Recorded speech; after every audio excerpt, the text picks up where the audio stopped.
Hello mga kabibig, welcome back sa ating bagong YouTube channel. Ito ang pinakamaingay ng YouTuber sa balat ng YouTube. Ako si Kabibig, maglabag-labag na tayo with evidence ako may pag-asa pa na makalabas si Pangulong Duterte sa ICC.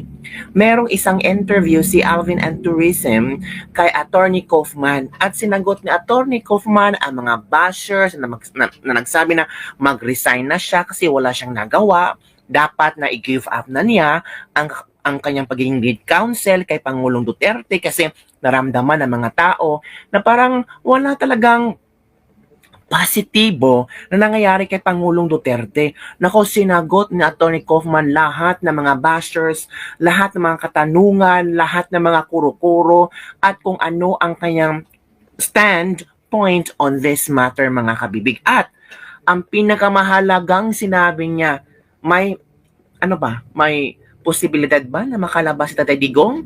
Kasi ngayon mga kabibig, ang latest update ngayon sa ICC ay itong ang ICC mga kabibig, ang sinasabi dito ay updates from The Hague, prosecution response to the appeal brief on jurisdictions, victims response to the defense appeal. So, ang mga biktima ng ni Digong ay talagang nag-appeal talaga. Sabi dito, the International Criminal Court, Office of the Prosecutor, and the Office of Public Counsel for Victims, December 8, 2025, urged in separate filings the appeals chamber to dismiss former President Rodrigo Duterte's challenge against court jurisdiction. So, dismiss daw na ang Pilipinas meron pa ring court jurisdiction. Yan yung kasalanan ni Digong, swak na swak pa rin yun. Pasok pa rin yun sa ICC. Deputy Prosecutor Mami Mandea Nyang pointed out that the authority of the ICC remains intact because legal proceedings were already under considerations before the 2019 withdrawal of the Philippines from ICC.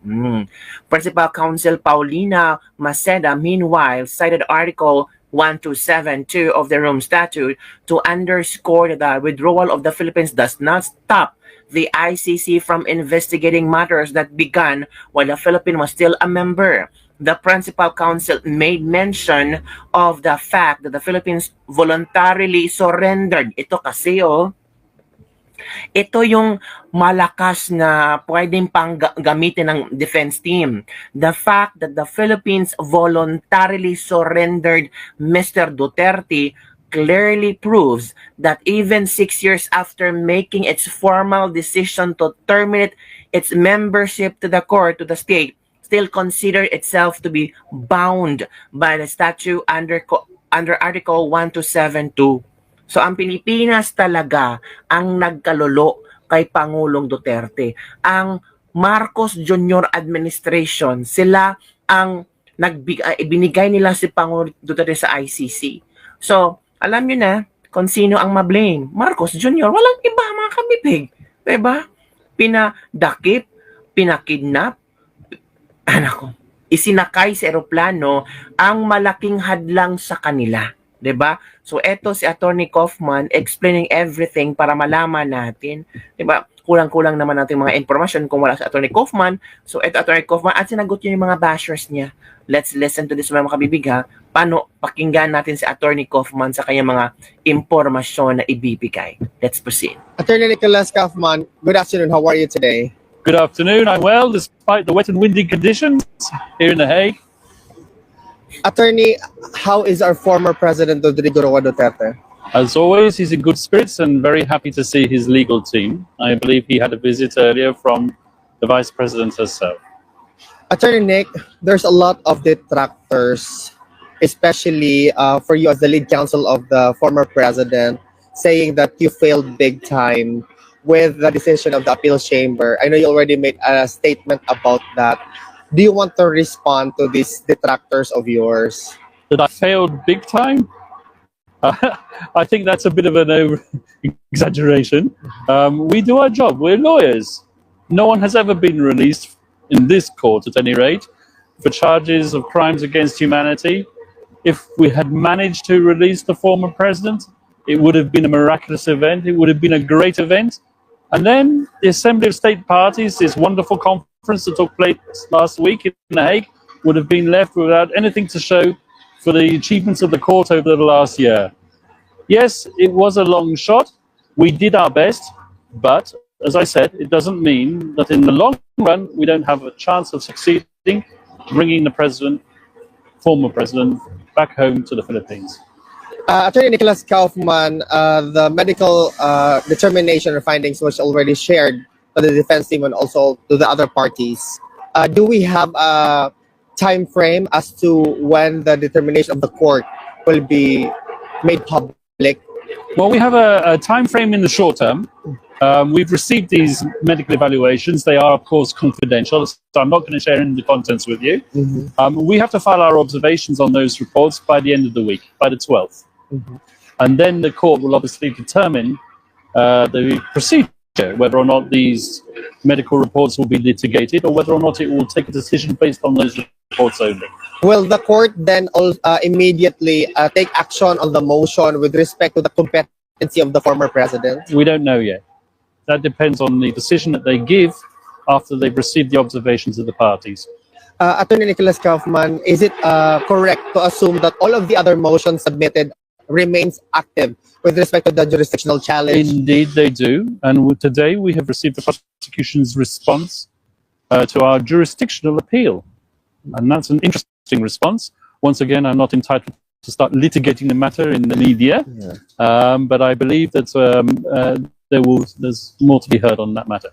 Attorney Nicholas Kaufman, if there are efforts from the supporters of the former president with respect to asking the Supreme Court, asking also the executive department through the office of the president, ensuring that they make position with respect to how the former president was arrested, will this be beneficial or in any way to the contrary to what the defense is doing? I don't want to interfere with matters that are currently underway in the Philippines. The people who are advising the former president or the lawyers acting on behalf of the former president in the Philippines have their own strategy, and I'm not going to comment on any aspect of this which might interfere with that strategy, just as I would expect them to interfere with my strategy here at the International Criminal Court. Attorney Nicholas Kaufman, some supporters of the former president are a little bit impatient with respect to the judicial process before the ICC because on the 11th of December will be the 9th month of the continued incarceration of the former president. A lot of individuals raised concerns about the human rights of the accused, in this case, the former president.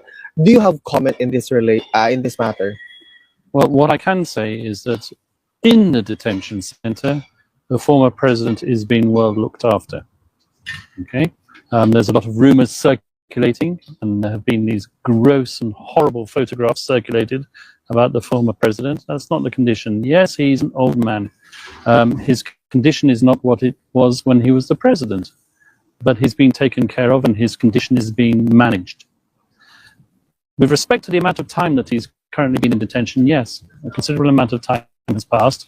And as I've already mentioned on previous occasions, every 120 days, his detention has to be reviewed. And his detention will be reviewed. The statute also obliges the court to see the former president, to have a hearing in court.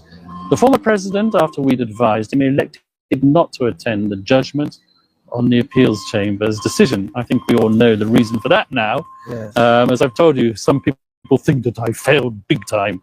Well, I knew what the result was going to be anyway. I wished it was otherwise. We did our very best, but that's not where we're banking on winning this case. Attorney Nick, just to conclude this interview, is there something you want to relay to the supporters, the millions of supporters Yes, I of the do. former president? Former president, unfortunately, will be here for the festive season.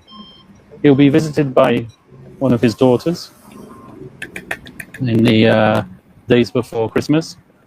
But if you want to show your support for the former president, do it peacefully.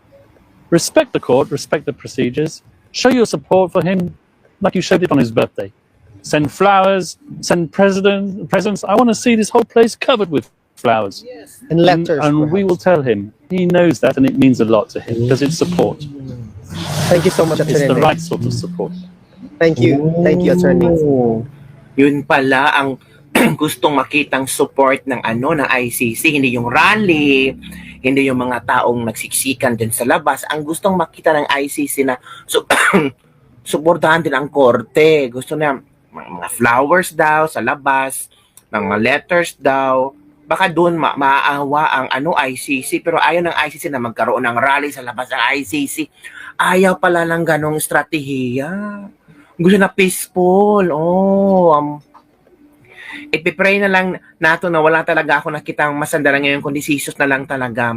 Bring our president back home to the Philippines. I still have big faith for Attorney Nicholas Kaufman. Thank you for taking care in terms of legal matters of our former president, sir.